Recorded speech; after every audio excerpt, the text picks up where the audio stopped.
அனைத்து ஆவணங்களையும் தாங்கள் உரிய முறையில் வைத்திருந்தாலும் சீட் பெல்ட் இல்லை என்று ஏதேனும் ஒரு காரணத்தை கூறி போக்குவரத்து துறை அதிகாரிகள் அபராதம் விதித்து வருவதாக ஆம்னி பேருந்து உரிமையாளர் சங்கத்தின் நிறுவனர் ஜெயம்பாண்டியன் தெரிவித்தார்.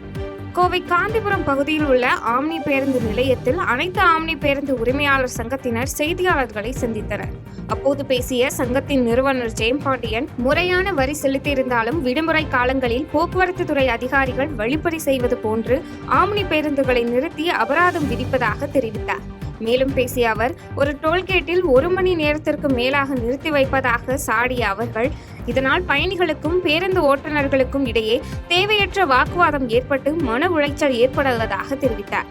மேலும் பேசிய அவர், போக்குவரத்து துறை சார்பில் ஆம்னி பேருந்துகளுக்கு எந்த ஒரு கட்டணத்தையும் நிர்ணயிப்பதில்லை என்றும், ஆனால் கட்டணத்தை தாங்கள் அதிகமாக வசூலிக்கிறோம் என்று கூறி அபராதம் விதிப்பதாகவும், போக்குவரத்து துறை அதிகாரிகள் உரிய கட்டணத்தை நிர்ணயித்தால் அதற்கு தகுந்தாற் போல் தாங்கள் பேருந்துகளை இயக்குவதற்கு தயார் எனவும் தெரிவித்தார். தெரியும் அந்த வண்டிகளுக்கு வரி இருக்கா, எல்லாம் இருக்கு எல்லாமே தெரிஞ்சே வேணுமுன்னே நிறுத்தி சும்மா அப்பப்போ கூட்ட நாட்களில் வண்டிகளில் எப்படி கட்டண கொள்ளைன்னு சொல்கிறாங்களோ அது மாதிரி இவங்க அதிகாரிகள் வழிபறி கொள்ள எல்லா பஸ்ஸுகள்கிட்டையும் 25,000 ஃபைன், 1 லட்ச ரூபா ஃபைன், 2 லட்ச ரூபா ஃபைன் நினைச்சதுக்கு. கள்ளக்குறிச்சி அருகே மதுபோதையில் ஓட்டுநர் அரசு பேருந்தை இயக்கிய சம்பவம் பயணிகள் மத்தியில் அச்சத்தை ஏற்படுத்தியது. கள்ளக்குறிச்சி பேருந்து நிலையத்திலிருந்து பெங்களூர் நோக்கி சென்ற அரசு பேருந்து எழிலரசன் என்ற ஓட்டுநர் மதுபோதையில் கோட்டைமேடு பகுதியில் அதிவேகமாக இயக்கியதில் பீதியடைந்த பயணிகள் கூச்சலிட ஆரம்பித்தனர். இதனைத் தொடர்ந்து அரசு பேருந்தை சாலையோரமாக நிறுத்திய ஓட்டுநர் அரசு பேருந்திலிருந்து இறங்கி தப்பி ஓடினார். இதையடுத்து இது தொடர்பாக காவல்துறையினருக்கு தகவல் தெரிவிக்கப்பட்ட நிலையில் விரைந்து சம்பவ இடத்திற்கு வந்த போலீசார் சம்பவம் தொடர்பாக விசாரணை மேற்கொண்டனர். தொடர்ந்து மாற்று வாகனம் மூலமாக அனைத்து பயணிகளும் பெங்களூருக்கு அனுப்பி வைக்கப்பட்டனர்.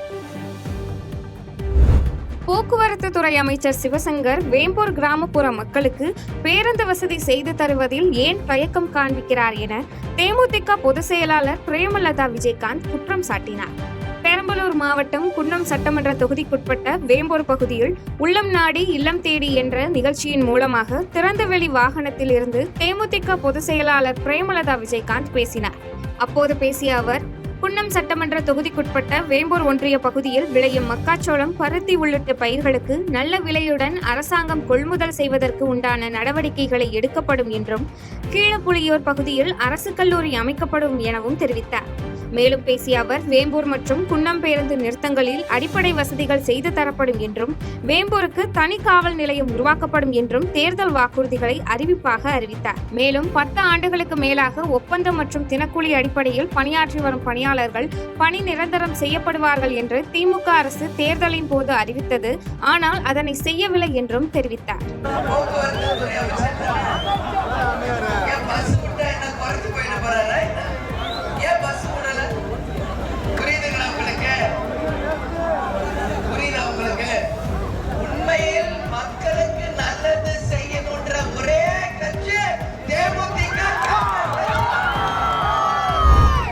கோடியாக கொள்ளையடித்துக் கொண்டிருக்கும் முதலமைச்சர் ஸ்டாலின் தமிழகத்தில் மன்னராட்சி நடத்தி கொண்டிருக்கிறார் என முன்னாள் அமைச்சர் மாதவரம் மூர்த்தி மற்றும் முன்னாள் சட்டமன்ற உறுப்பினர் குப்பன் குற்றம் சாட்டினார். மக்களை காப்போம், தமிழகத்தை மீட்போம் என எடப்பாடியார் சுற்றுப்பயணத்தை மேற்கொண்டு வரும் நிலையில் திருவள்ளூர் மாவட்டத்தில் விரைவில் வருகை தர உள்ள கழக பொதுச் செயலாளர் எடப்பாடியை வரவேற்பதற்காக சென்னை திருவொற்றியூர் தனியார் திருமண மண்டபத்தில் மேற்கு பகுதி கழகம் சார்பில் முன்னாள் சட்டமன்ற உறுப்பினர் கே. குப்பன் தலைமையில் பூத் கமிட்டி மற்றும் நிர்வாகிகளுக்கு ஆலோசனை கூட்டம் நடைபெற்றது. அப்போது நிர்வாகிகள் முன்னிலையில் முன்னாள் அமைச்சர் மாதவரம் மூர்த்தி மற்றும் முன்னாள் சட்டமன்ற உறுப்பினர் கே. குப்பன் ஆகிய இருவரும் பேசுகையில், கலைஞர் இருந்த ஆட்சி காலத்திலும் அதேபோன்று முதலமைச்சர் ஸ்டாலின் ஆட்சி காலத்தில் கொலை, கொள்ளை, கற்பழிப்பு, கஞ்சா போன்றவை தமிழகத்தில் நடைபெற்று வருகிறது என்றும், இதுதான் திமுக ஆட்சிக்கு வந்தாவே தமிழகத்தின் நிலை என்றும், ஆனால் எம்ஜிஆர் ஆட்சியில் பொற்கால ஆட்சி, அம்மா இருந்தபோது தமிழகம் இந்தியாவில் முதன்மை மாநிலமாக திகழ்ந்துள்ளதாகவும், அதேபோன்று எடப்பாடியார் இருந்தபோது கொரோனா காலகட்டத்தில் மக்களுக்கு நல்லாட்சி தந்துள்ளார் எனவும் தெரிவித்தனர். தொடர்ந்து பேசிய அவர்கள், அரசாங்க பணத்தில் கொள்ளையடித்து கலைஞருக்கு பேனா, கார் ரேஸ் நடத்தும் ஸ்டாலின் அரசு கோடியாக கொள்ளையடித்து தமிழகத்தில் மன்னராட்சி நடத்தி கொண்டிருக்கிறார்கள் எனவும் குற்றம் சாட்டினர். திமுக ஆட்சிக்கு வருகிறது என்றாலே கொலை, கொள்ளை, கற்பழிப்பு இப்படிதான். அவரை விட, அதாவது அவரோட 10 மடங்கு ஒரு ஸ்டாலின். எண்ணூர் கடற்கரை சாலையில் இருசக்கர வாகனத்தில் வந்த இளைஞர் திடீரென வலது பக்கம் திரும்பியதால் பின்னால் வந்த இருசக்கர வாகனம் மோதி தூக்கி வீசப்படும் சிசிடிவி காட்சிகள் வெளியாகி வைரலாகி வருகின்றன. சென்னை எண்ணூர் கடற்கரை சாலையில் இருசக்கர வாகனத்தில் வந்து கொண்டிருந்த இளைஞர் ஒருவர் எவ்வித சிக்னல் அறிகுறி இல்லாமல் திடீரென வலது பக்கம் திரும்பியதால் பின்னால் வேகமாக வந்து கொண்டிருந்த இருசக்கர வாகனம் மோதியது. இதில் இருசக்கர வாகனத்தில் வந்த இருவரும் தூக்கி வீசி எறியப்பட்டனர். இந்த விபத்து தொடர்பான சிசிடிவி காட்சிகள் வெளியாகி சமூக வலைதளங்களில் வைரலாக பரவி வருகிறது. இதனைத் தொடர்ந்து இது தொடர்பாக எண்ணூர் போக்குவரத்து போலீசார் விசாரணை மேற்கொண்டு வருகின்றனர். எல்முருகனுக்கு பேச்சுரிமை எழுத்துரிமை கொடுத்தது காங்கிரஸ் தான் என்று தமிழ்நாடு காங்கிரஸ் கமிட்டி தலைவர் செல்வ பெருந்தகை பேட்டியளித்துள்ளார். சென்னை ராயப்பேட்டையில் உள்ள தமிழக காங்கிரஸ் கமிட்டி தலைமை அலுவலகமான சத்தியமூர்த்தி பவனில் மாவட்ட தலைவர்களுக்கான கூட்டம் தமிழக காங்கிரஸ் கமிட்டி தலைவர் செல்வ பெருந்தகை தலைமையில் நடைபெற்றது. இக்கூட்டத்தில் பல்வேறு கோரிக்கைகளை வலியுறுத்தி போராடி வந்த தூய்மை பணியாளர்களின் பிரச்சனையில் தமிழ்நாடு முதலமைச்சர் நேரடியாக தலையிட்டு சுமூக தீர்வு காண வேண்டும் உள்ளிட்ட பல்வேறு தீர்மானம் நிறைவேற்றப்பட்டுள்ளது.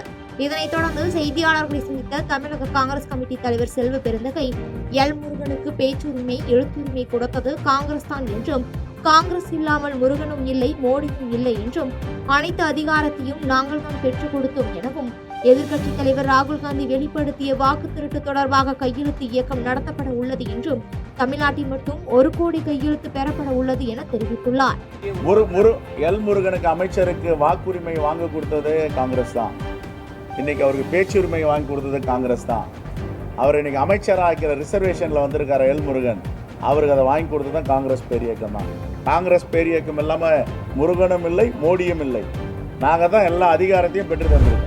கவின் ஆணவ படுகொலை சம்பவத்தில் சிபிசிஐடியின் விசாரணை திருப்திகரமாக இல்லை என்றும் இந்த வழக்கை சிபிஐ விசாரிக்க வேண்டும் என புதிய தமிழகம் கட்சியின் நிறுவனர் கிருஷ்ணசாமி வலியுறுத்தியுள்ளார். கவின் ஆணவ படுகொலையை கண்டித்து புதிய தமிழகம் கட்சி சார்பில் திருச்சி மாவட்ட ஆட்சியர் அலுவலக வளாகத்தில் ஆர்ப்பாட்டம் நடைபெற்றது.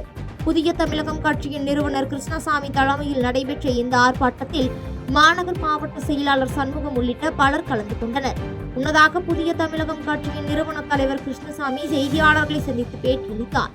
அப்பொழுது பேசிய அவர், கவின் ஆணவ படுகொலை சம்பவத்தில் சிபிசிஐடியின் விசாரணை திருப்திகரமாக இல்லை என்றும் இந்த வழக்கை சிபிஐ விசாரிக்க வேண்டும் என்று வலியுறுத்தினார். மேலும் தமிழக அரசு ஆணவ படுகொலைகளை தடுக்க சிறப்பு சட்டம் இயற்ற வேண்டும் என்றும் பள்ளி கல்லூரிகளில் ஆணவ படுகொலைகள் குறித்து மாணவ மாணவிகளிடம் விழிப்புணர்வை ஏற்படுத்த வேண்டும் என்று வலியுறுத்தினார்.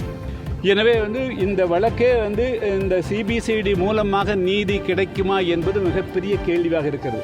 இந்த வரையிலும் அதில் சம்பந்தப்பட்டிருக்கக்கூடிய அவங்களுடைய தாயார் கைது செய்யப்படல. அதே போல் இப்பொழுது உதவியவர்கள் அவருடைய சித்தப்பா பையனெல்லாம் வராரு. அதனால் இது கூலிப்படையெல்லாம் இதில் இன்வால்வ் ஆகிருக்குது. இந்த வழக்கை சிபிஐ இடத்துல ஒப்படைத்தால் தான் இது சரியான நீதி கிடைக்கும் என்று நாங்கள் கருதுகிறோம்.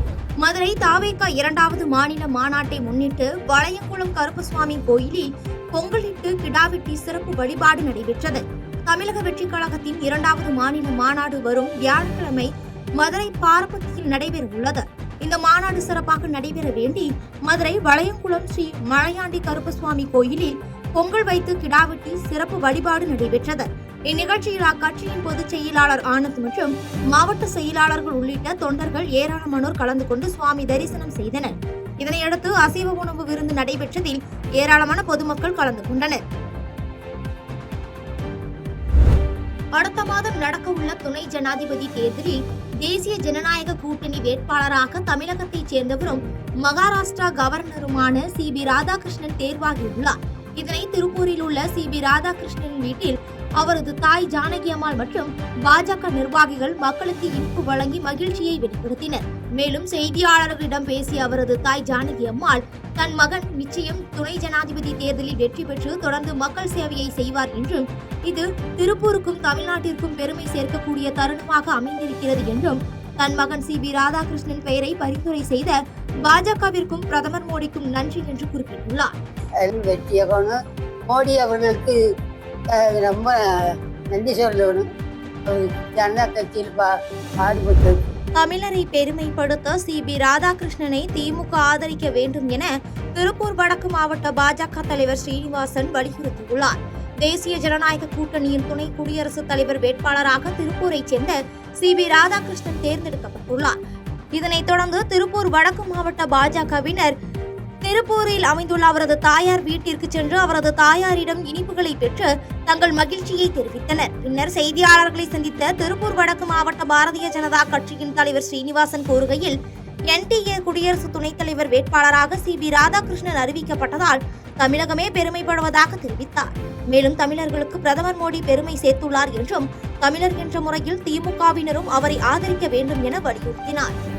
குறிப்பா திமுக போன்ற கட்சிகளுக்கு நாங்கள் வைக்கின்ற வேண்டுகோள், திருப்பூர் வடக்கு மாவட்டத்திலிருந்து நாங்கள் வைக்கின்ற வேண்டுகோள், இங்கிருக்கின்ற MP-லிருந்து எல்லாருமே அவரை ஆதரிக்க வேண்டும். கட்சி பாகுபாடின்றி தமிழருக்காக இன்று தமிழர் என்ற உணர்வோடு அவரை ஆதரிக்க வேண்டும் என்று உங்கள் மூலமாக அவர்களுக்கும் ஒரு வேண்டுகோளை வைக்கின்றோம். செய்திகளை உடனுக்குடன் தெரிந்து கொள்ள கீழ்கண்ட கேபிள் மற்றும் DTH நெட்வொர்க்குகளில் எம்நாடு செய்தி தொலைக்காட்சியை காணுங்கள். பாதகம் செய்பவரை கண்டால் நாம் பயம் கொள்ளலாகாது பாப்பா. மோதி மிதித்து விடு பாப்பா, அவர் முகத்தில் உமிழ்ந்து விடு பாப்பா. அண்மை செய்திகளை உடனுக்குடன் தெரிந்து கொள்ள இணைந்திருங்கள் எம்நாடு தொலைக்காட்சியுடன்.